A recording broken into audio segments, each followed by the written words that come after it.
Hello everybody, कक्षा 9 गणित में आपका स्वागत है। आज हम त्रिभुज का कोण योग गुण देखेंगे। आज है 44वां दिन। फटाफट से स्टार्ट करते हैं।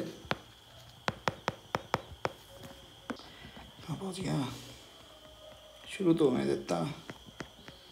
ठीक है, तो इसमें लिखा है पिछली कक्षाओं में आप क्रियाकलापों द्वारा यह सीख चुके हैं कि एक त्रिभुज के सभी कोणों का योग 180 डिग्री होता है। हम इस कथन को समांतर रेखाओं से संबंधित अभिग्रहितों और प्रमेयों का प्रयोग करके सिद्ध कर सकते हैं। ठीक है, तो प्रमेय 6.7 किसी त्रिभुज के कोणों का योग 180 डिग्री होता है। कोई दिक्कत नहीं है। ठीक है, इसमें हमें एक रचना करनी पड़ेगी। ठीक है, एक त्रिभुज लिया PQR। ठीक है, बिंदु P से हमने P को बढ़ाया इस प्रकार कि QR के समांतर एक रेखा XY खींची। ठीक है, ये देख सकते हो आप, XY QR के समांतर है। ठीक है, तो अब देखो यहाँ से अपना काम हो गया, कुछ भी नहीं। अब देखो ये पूरी आपकी क्या है, एक समांतर रेखा, और ऊपर वाली भी, ये दोनों आपस में समांतर है। ठीक है, तो और ये आपकी क्या हो गई, तिर्यक रेखा। ठीक है, तो ये वाला कोण और ये वाला कोण आपस में बराबर, क्यों, एक अंतर कोण। ऐसे ही ये वाली अगर आपकी तिर्यक रेखा है, ये वाला कोण और ये वाला कोण आपस में बराबर, क्यों, एक अंतर कोण। इतना कन्फर्म हो गया आपको, बस हो गया अपना काम। इसको देखो, इससे पता चलता है angle 4 plus angle 1 plus angle 5 is equal to 180 degree. क्यों, आपको पता ही है क्यों, रैखिक कोण युग्म अभिग्रहित। ठीक है, आपको पता ही है। ठीक है, अब देखो एंगल 4 आपका एंगल 2 के इक्वल था, एंगल 2, और एंगल 5 आपका एंगल 3 के इक्वल था। तो यहाँ से आपको मिल जाता है angle 1 plus angle 2 plus angle 3 is equal to 180 degree. I hope आप समझ गए होंगे कैसे प्रूफ किया। काफ़ी छोटा था ना, बस हो गया अपना काम। अब देखो, इससे एक और बात पता चलती है हमें। देखो ध्यान से देखना है, सीखो। हमने यहाँ पर R को बढ़ाया, ऐसे ऐसे किया। ठीक है, तो ये आपका ये जो बाहर का कोण है, इसे बोलते हैं बहिष्कोण। ठीक है, ये लिखा हुआ है, यहाँ पर पढ़ सकते हो, एक्सटीरियर एंगल्स। ठीक है, बहिष्कोण 4 है। ठीक है, तो आपको इसको देख के क्या पता चला कि angle 3 plus angle 4 is equal to 180 degree. अब देखो इन दोनों के, देखो इस वाले और इसको देखो, दोनों 180 डिग्री के इक्वल है। तो मैं लिख सकता हूँ angle 1 plus angle 2 plus angle 3 is equal to angle 3 plus angle 4। Angle 3 से एंगल 3 खत्म, तो angle 4 is equal to angle 1 plus angle 2। ठीक है, कोई समस्या नहीं हुई होगी आपको। मैंने ऐसा क्यों लिखा, क्योंकि यह भी आपकी एक प्रमेय है। प्रमेय कह रही है आपसे कि यदि एक त्रिभुज की एक भुजा बढ़ाई जाए तो इस प्रकार बना बहिष्कोण अंत अभिमुख विपरीत कोणों इंटीरियर अपोजिट एंगल्स के योग के बराबर होता है। इसका मतलब ये जो बहिष्कोण होगा, इसके जो सामने वाले जो दो एंगल्स होंगे, इनके योग के बराबर होगा। ठीक है, आई होप आप समझ गए होंगे। वही हमने प्रूफ कर दिया, ऊपर देख सकते हो एंगल, यहाँ पे देख सकते हो angle 4 is equal to angle 1 plus angle 2। ठीक है, मुझे लगता नहीं आपको कोई समस्या हुई होगी। तो अब हम उदाहरण देखते हैं। उदाहरण 7 क्या कह रहा है। उदाहरण 7 कह रहा है आकृति 6.37 में यदि QT लंब है PR पर और एंगल TQR आपका 40 डिग्री का है और एंगल SPR आपका 30 डिग्री का है, तो X और Y का मान ज्ञात कीजिए। देखो काफ़ी सरल है ये। देखो X का मान निकालना काफ़ी सरल हुआ। देखो एक टाइम के लिए आपको समझाने के लिए मिटा देता हूँ। ठीक है, केवल X को देखेंगे हम, X का मान देख रहे हैं ना। तो ये देखो, गौर से देखो, एक छोटा सा त्रिभुज बन रहा है। ठीक है, ये देखो, तो यहाँ से आप X का मान आसानी से निकाल सकते हो। ये आपको 90 दे रखा है, ये आपको 40 है, तो आप लिख सकते हो 40 plus 90 plus X is equal to 180। क्यों, त्रिभुज का कोण योग गुण। ठीक है, तो यहाँ से आपको 130 इज इक्वल टू X मिल जाएगा, sorry 130 plus X is equal to 180 मिल जाएगा।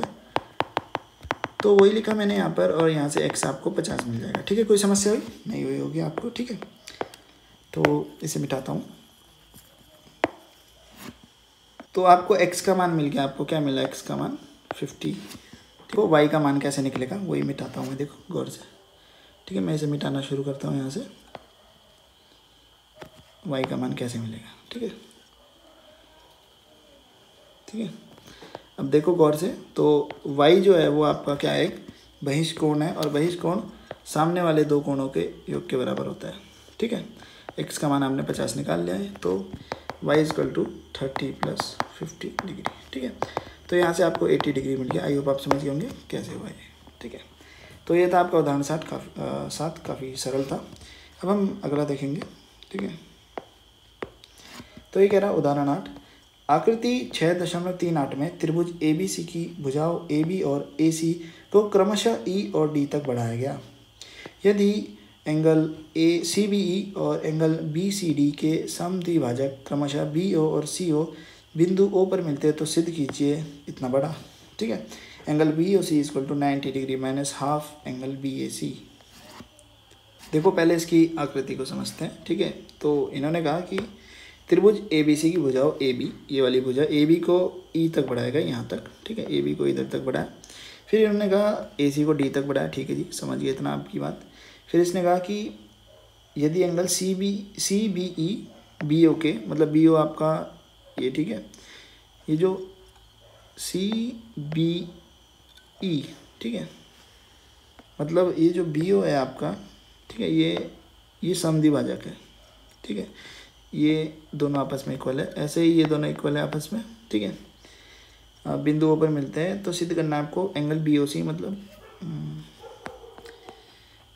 ये वाला एंगल, ठीक है, ये आपको करना 90 माइनस हाफ एंगल BAC, ठीक है जी।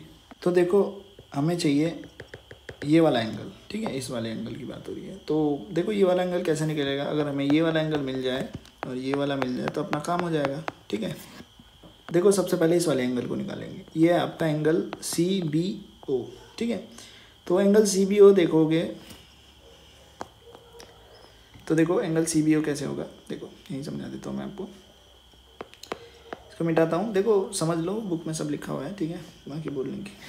देखो ये आपका टोटल क्या है 180, ठीक है, इतना एक याद रखना है। ऐसे ही यहाँ पे आपका ये टोटल कितना है 180, इतना याद रखो, ठीक है।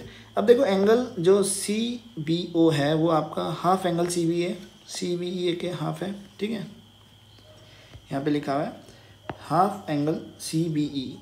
देखो इस वाले के आधा ही तो है ये वाला, देख रहे हो, बिल्कुल।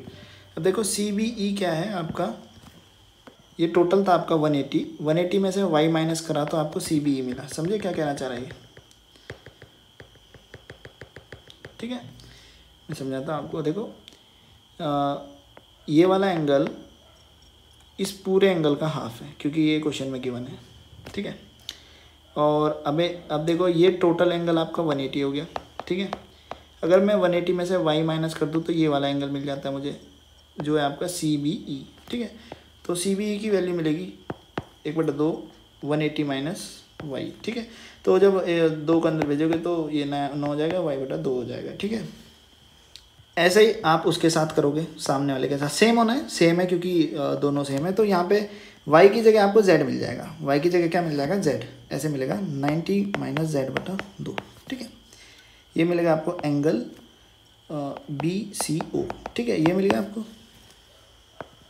अब देखो आपको पता ही है angle BOC is equal to plus angle CBO plus angle BCO is equal to 180। क्यों, त्रिभुज का योग गुण, कोण योग गुण कहता है, ठीक है।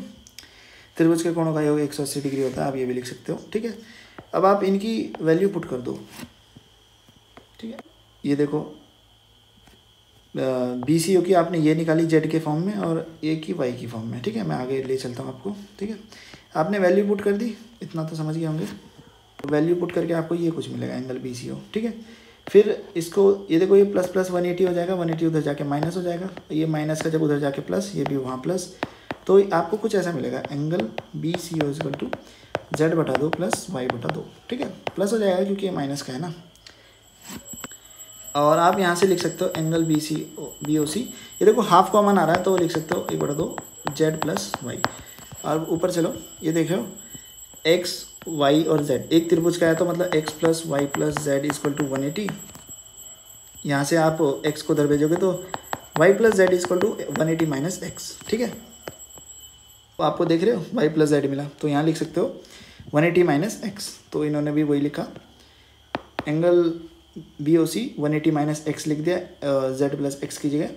फिर ये देखो 2 अंदर भेजोगे, ये 9 हो जाएगा, x/2 हो जाएगा। और x आपको पता है क्या है आपका BAC, एंगल BAC, ठीक है। आई होप आप समझ गए होंगे, बाकी एक बार इसे पढ़ लोगे तो सब क्लियर हो जाएगा।